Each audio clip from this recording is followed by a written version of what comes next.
নমস্কার, জীবন পাতা চ্যানেলের আরও একটা নতুন ব্লগে আপনাদের সবাইকে ওয়েলকাম। সবাই বানাচ্ছে আর আমি পিছিয়ে থাকবো, এটা তো হয় না।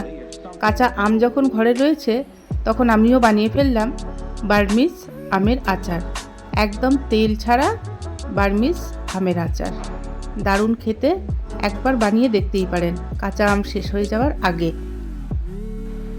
এই 4টে আম আমি অনেক দিন আগেই ধুয়ে টুয়ে রেখে দিয়েছিলাম আচার বানাবো বলে, কিন্তু পরিস্থিতির চাপে আমি আচার বানাতেই পারছিলাম না। তা এখন ছুলে দেখছি আমগুলো হালকা পেকে পেকে গেছে। কোনো ব্যাপার নয়, এই পাকা আম দিয়েই করে ফেলবো। আর সাথে দুটো কাঁচা একদম টাটকা আম আছে, সেগুলো দিয়ে করে ফেলছি। তো প্রথমে আমি এই আমগুলো ধুয়ে রেখেছিলাম, ধুয়ে এবং ভালো করে শুকিয়ে রেখেছিলাম। সেই আমগুলোকে এখন খোসা ছাড়িয়ে নিচ্ছি।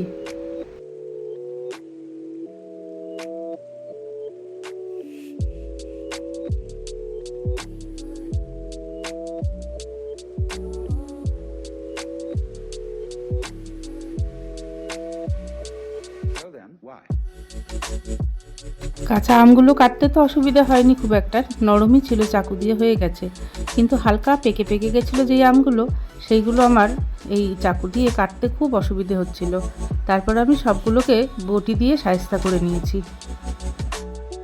অন্য কিছু নয়, শুধুমাত্র দেখতে ভালো লাগবে বলে এই আমগুলোকে আমি গোল গোল করে কেটে নিয়েছি আর ভেতরের আটিটা বের করে নিচ্ছি।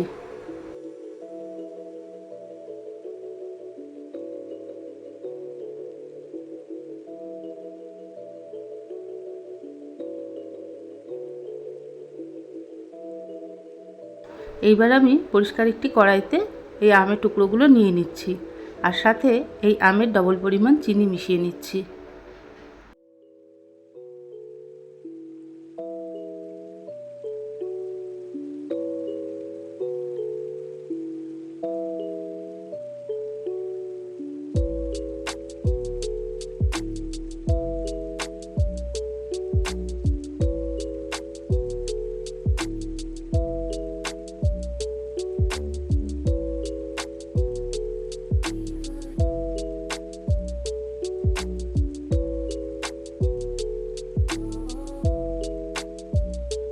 চিনিগুলোকে ভালো করে আমের সাথে মাখিয়ে কিছুক্ষণ ঢাকা দিয়ে রেখে দেব।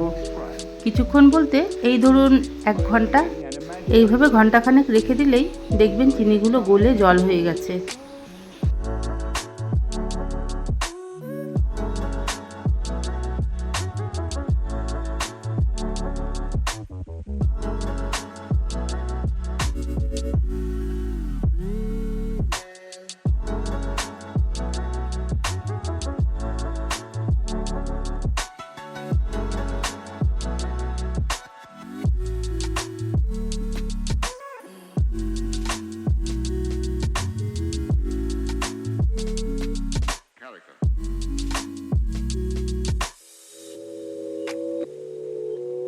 এক ঘন্টা পরে দেখুন চিনিগুলো গলে কেমন জল হয়ে গেছে। আর যেটুকুনি চিনি অবশিষ্ট রয়েছে সেটুকুনি রান্না করলেই হয়ে যাবে। গ্যাসটা জ্বালিয়ে আমি কড়াইটাকে গ্যাসের উপর বসিয়ে দিলাম। প্রথমে একটু হাই ফ্লেমে এটাকে নেড়ে চেড়ে দেবো। চিনিগুলো সম্পূর্ণ গলে গেলে আর গ্যাসের ফ্লেমটা তখন মিডিয়াম করে দেব। মিডিয়াম করে ফুটতে দেবো, ততক্ষণে আমগুলো সব সেদ্ধ হয়ে যাবে আর চিনিগুলো বেশ আঠালো হয়ে যাবে।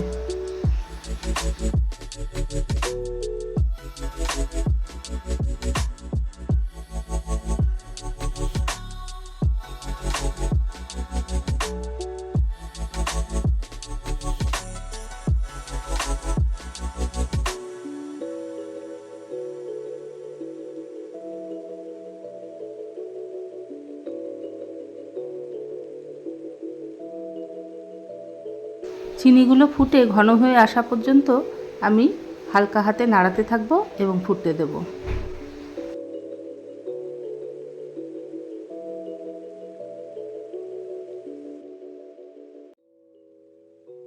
এবারে আগের থেকে একটা ভাজা মশলা রেডি করে রেখেছিলাম। কিছু নয়, সামান্য কয়েকটা শুকনো লঙ্কা, জিরে আর ধনে আর একটুখানি মৌরি আমি শুকনো খোলায় ভেজে নিয়েছিলাম।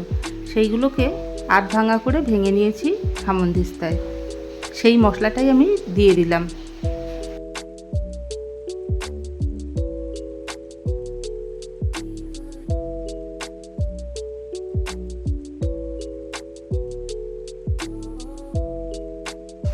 চিনি শিরাগুলোও ঘন হয়ে এসছে, আমটাও সেদ্ধ হয়ে গেছে। দেখুন একটা আমও ভাঙেনি, আর মশলাও মেশানো হয়ে গেছে। ব্যাস আর কিছুক্ষণ রাখলে পরেই আমার আচারটা একদম তৈরি হয়ে যাবে।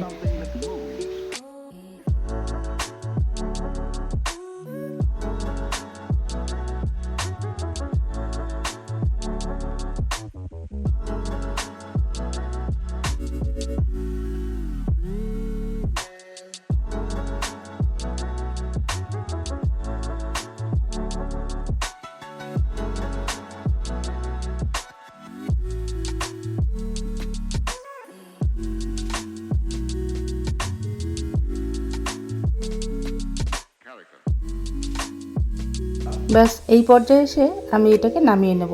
তারপর ঠান্ডা হলে ধীরে ধীরে এই চিনি শিরাটা জমে যাবে। আমার এই আমের আচার একদম কমপ্লিট। আর এই আমের আচার বোতলে ভরে ছবি তোলার আগেই অর্ধেক হয়ে গেছে। তো আপনারাও বানিয়ে ফেলুন। আর আমার এই রেসিপিটা যদি আপনার ভালো লেগে থাকে তাহলে প্লিজ একটা লাইক আর শেয়ার করে দেবেন অবশ্যই। আর আমার পাশে থাকার জন্য সাবস্ক্রাইব অবশ্যই করে দেবেন। এরপরে আমি আরও অনেক ভালো ভিডিও আপনাদেরকে শেয়ার করব। তাহলে সবাই ভালো থাকবেন, আর দেখা হবে আবার একটা নতুন ব্লগে। ততক্ষণ টাটা।